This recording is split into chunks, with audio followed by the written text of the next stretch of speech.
Islam and welcome as we go to the introduction of the book, Islam in the Media, and how we can remove the chains around our brains. And we talk about how the media is putting our brains in a cage by talking about Islamophobia and distorting the image of Islam.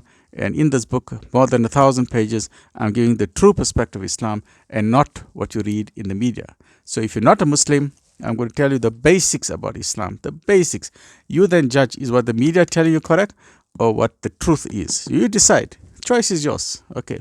So let's, in the beginning of the book, at the back of the book, the quotation I've got here by Malcolm X, if you're not careful, newspapers, the media, will have you hating the people who are being oppressed and loving the people who are doing the oppressing, for the simple reason the people who are doing the oppressing, they own the media. So whoever owns the media controls your brain. So you must ask yourself, do you want your brain to be controlled? Then in the beginning of the book, I've got the verse here, which is from the Quran, Surah 96, verse 1, which says, Ikra, which means read or proclaim. And that means, read means the power of the pen, and proclaim means the power of your speech or the power of your tongue. So Ikra is very, very powerful, and every Muslim knows the first command that was revealed. Then we always need to know there are always two sides to a story. So instead of just reading in the media about what Islam is all about, find the truth out for yourself. There's two sides to the story. If you're just going to believe the media, then the media is putting your brain in a cage. You need to break out of the cage. Find out for yourself what is the truth. Whether it's about Islam or anything else in your life, whether it's COVID, whether it's a career, or whatever, always find out for yourself. Then falsehood and oppression prevail when good people fail to disseminate the truth effectively and consistently. There can be no justice without the truth. The protracted labor pains of justice and truth give birth to peace and freedom. And this book is dedicated to the seekers of truth, justice, and peace. And the Quran says in chapter 2, verse 42, and cover not truth with falsehood, nor conceal the truth when you know what it is. Don't conceal the truth. And in chapter 2 of the Quran, Surah Al-Baqarah, in verse 283, it says, don't conceal the evidence. If you know what is the truth, don't hide the truth. But we know that politicians, governments all over the world, especially where there's warfare, where there's media suppression, then the truth is being hidden. And I love journalists because I love an independent press. But the embedded press, those are being paid by their masters. But the independent press, we need to support the independent press. So we need to see in what way Islam is being distorted. Okay. Now, this is a fabulous verse. This is verse 24 of the Quran, verse 35. And listen I'm going to go through it very slowly, and then you ponder over this. Because many people, when the people ask the Prophet ﷺ, who is God? Who is God? Because he was saying there's only one God, Tawheed. Because they were worshipping 360 idols, minimum 360, there were much more. And 360 we know as a mathematical symbol, there are 360 degrees in a circle. That means every degree, every direction is wrong, except the middle of the circle, which is the Kaaba. So we ignore all 360 directions. We only focus on the center, which is the Kaaba, and we all focus our energies there, which is Tawheed. There is only one God. And the Prophet ﷺ then gave a fabulous answer, which is chapter 112 of the Quran, Surah Ikhlas. Say, Kul huwa Islam Rahim, Kul huwa Allahu Ahad, Allahu Samad, Lam Yalid wa Lam Yulad wa Lam Yakul Lahu Kufuwan Ahad, which is say, He is God. This is a description of God. He is God. This is what Muslims believe from the Quran. He is God, the eternal, absolute. He begets not, nor is he begotten, and there is none like unto him. God, He is one. The eternal absolute. That means God is not two, God is not three, God is not four, God is one. He begets not, nor is he begotten. That means he begets not means he does not have children. It's not necessary for him to have children.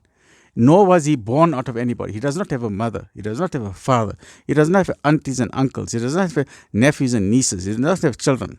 He does not have shareholders. He does not need a boardroom. He does not need a board of advisors. In his government, he is one. He is the king of the entire universe. He is the supreme creator, and he is the sovereignty belongs to him. The kingship belongs to him.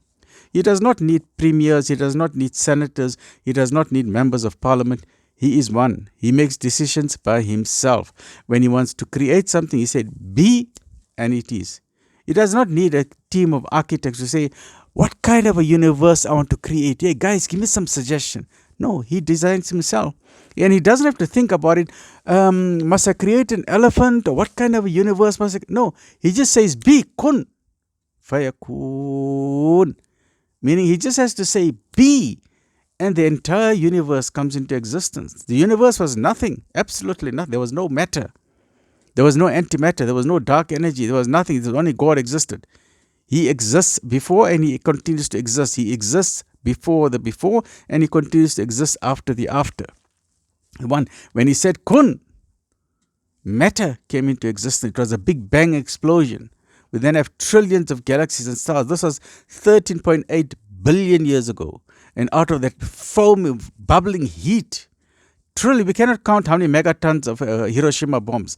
Trillions and quadrillions and Google upon Google, 10 to the 100, 10 to the 1,000, 10 to the million, 10 to the quadrillion zeros of explosions of power gave rise to this universe with the command, kun, be. And the universe had no choice, but it had to become into existence. There were no atoms. There was not a single atom in the universe. There was no such thing as energy or non-energy. There was no matter, no dark matter. It was a transcendental existence. In that he said, kun, and an atom came. And from the atom, molecules and matter came into existence. That was 13.8 billion years ago. Then about 4.5 billion years ago, the earth came into existence. A molten ball of lava spinning until it cooled down. And then life appeared. God created life. Life did not just appear on itself. As an evolutionist myself, medicine, science, and evolution, I've studied evolution myself. Studied the Stekfontein caves, Makapan's hut, dug in the fossils. I did a thesis on evolution. Australopithecus, Africanus, Afarensis, all the various species. Right, to cut a long story short. Scientists can tell you how species evolve, but one answer no scientist can answer: how did life start? No one can answer that question. I can tell you now, it's an absolute guarantee. No one can tell you how life started. No one can tell you how pieces of chemicals, ions or anions, how did pieces of chemicals suddenly become alive? They said, okay, in the Mariana Trench, 11 kilometers down in the deepest part of the ocean where there are volcanic plumes, there's early life forms there. Well and good. Then I say, how did it start? Electricity, lightning. Lightning can never reach 11 kilometers down. So don't fool us. Lightning only reaches on the surface of the ocean, not 11 kilometers down. Okay, not 33,000 kilometers down. Lightning does not reach there. So how did, consider this, inorganic matter is grains of sand. How did grains of sand suddenly become alive? No one can answer that question. As a scientist, I can tell you, no scientist can answer that question up to today. Yes, experiments have been made in the lab, but the laboratory conditions are not the same as they were 4.8 billion years ago.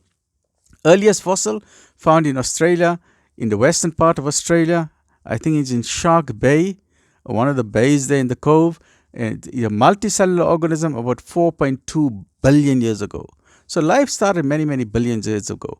And God, there is no, Surah 112 says, there is none like unto him. That means God is not the shape of a human being. He does not look like a man. He does not look like a woman. He is light. But what kind light? We don't know what kind light. Is he moonlight? No, you're wrong. Because God says, whatever you think of him, you're already wrong. Say he is God. Say he is God, the one and only. God the eternal, the absolute. He begets not, nor is he begotten, and there is none like unto him. There's no likeness of him in the entire universe. That means whatever you think of God, you're already wrong. Right? So we say, okay, because there's a verse in the Quran, they said, God is light of the heavens and the earth. So people say, okay, God is light. What kind of light? There are different types of light. And whatever light you can think of, you're already wrong. Is God sunlight? No, you're wrong. Is moonlight? No. Starlight? No. Laser light? No. Fluorescent light? No. Halogen light? No. UV light? No. Bioluminescent light? No. Microwave light? No. Night light, night vision light? No. You are wrong. No and no and no again. So God is something we cannot imagine. So some people erroneously think, oh, God is looked like a human because he's been created in our image, and maybe it's like this old man sitting. Forget that, because you see, I think is it the Sistine Chapel, one of the chapels where Michelangelo drew an image of God with Adam, the two touching their hands. This is wrong, because they got the image of God, astaghfirullah, as an old man with a beard. Already you are wrong. Why? God does not become old. So why did they got a drawing of God as man with white hair? That means, are you saying God becomes old and one day he's going to die? That's wrong. Are you saying God is a man? Who told you that? That is wrong. We just use the word he out of respect, out of a royal respect, but we cannot say God is a man or a woman. He is light beyond light. But what kind of a light? We don't know. We'll only know when we meet him, but we know he is supremely intelligent, supremely loving, merciful, and gentle. But he says, here's a line, difference between right and wrong. So the opening part of this book starts off with a description of God in the verse which is the light. And I love this verse. So I'm going to read through it slowly, and then we end today's session. All right, very slowly. We've got 1,000 pages to go. Okay, so each chapter I've made it in different colors. So this is a lovely book. Each chapter is a different color. That's purple. And then we've got another chapter. That's orange. And then we've got blue. Okay, so green, and you got the idea. Right. Okay. God is the light of the heavens and the earth. God is the light of the heavens and the earth. But we don't know what kind of light. Just remember, he's the light. The closest we can say is that he is light. We don't know what kind of light. So this is chapter 24, verse 35. God is the light of the heavens and the earth. The parable of his light is as if there were a niche. Look at a beautiful word. As if there were a niche. And within this niche, there is a lamp. A lamp. Listen carefully. There is a lamp in the niche. The lamp is enclosed in a glass. The glass, as it were, a brilliant star. How fabulous are the words. A brilliant star. Not an ordinary star. Every star is brilliant. Every star is shimmering. We got the nursery rhyme. Twinkle, twinkle, little star. I wonder what you are. Right? But every star is twinkling. But in this, it's twinkling beyond twinkling, because it is as if it were a niche. And within the niche, a lamp. Within the lamp enclosed in glass, the glass, as it were, a brilliant star. So not an ordinary star, a brilliant, dazzling star, lit from a blessed tree. Not an ordinary tree, a blessed tree. Blessed. This is the light of Allah, the light of God most merciful, the light of the Creator Supreme. Look at the beautiful way in which the words are presenting to describe who God is. We cannot understand it. Let me start again. Allah, God most merciful, is the light. But what kind of light? So already the mind is saying, what kind of light? We are so curious. We want to know what kind of light. God is the light of the heavens and the earth. The parable. So we say the example of his light, but you'll never understand his light.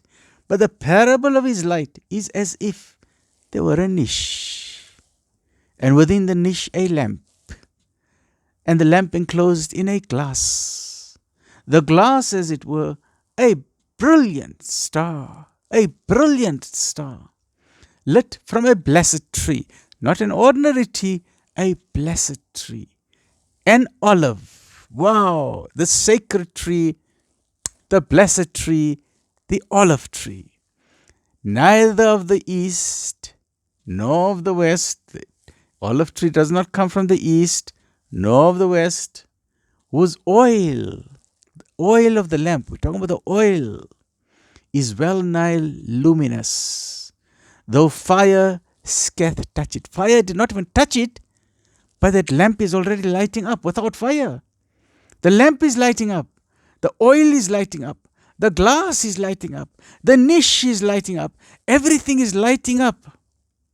Whose oil is well nigh luminous, though fire has scarce touched it. Light upon light. God does guide whom he will to his light.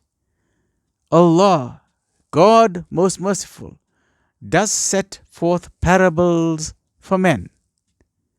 And God does know all things. Stay well. Look after yourself. Alhamdulillah.